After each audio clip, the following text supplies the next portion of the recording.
it's still so surreal. Feels like we're just telling a story, not our life.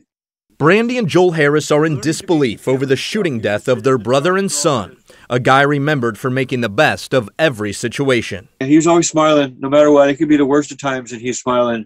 It makes what happened all the more troubling. On Wednesday, March 16th, North Precinct officers responded to a shooting under Northeast Cesar Chavez near Halsey. Officers found Zack Harris suffering from a gunshot wound. Paramedics rushed the 31-year-old to the hospital. My daughter called me and had to break this news to me.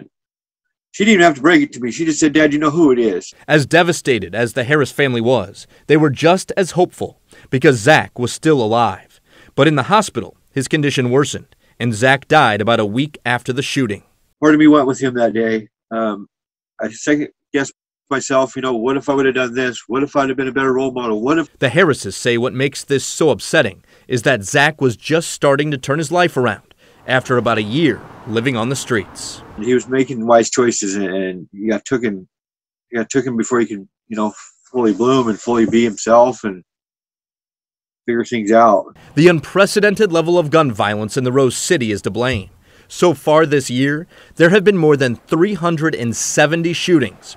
Zack is one of more than 20 people to die in that gunfire. I don't think people are thinking about the whole ripple effect of their actions. Not only are they ruining their lives and their families' lives, as they're ruining the other person's lives and their whole family's lives. This man has 2 kids that he's leaving behind. An 8-year-old girl and 12-year-old boy will now grow up without a father. Brandy and Joel will try to move forward without their brother and son.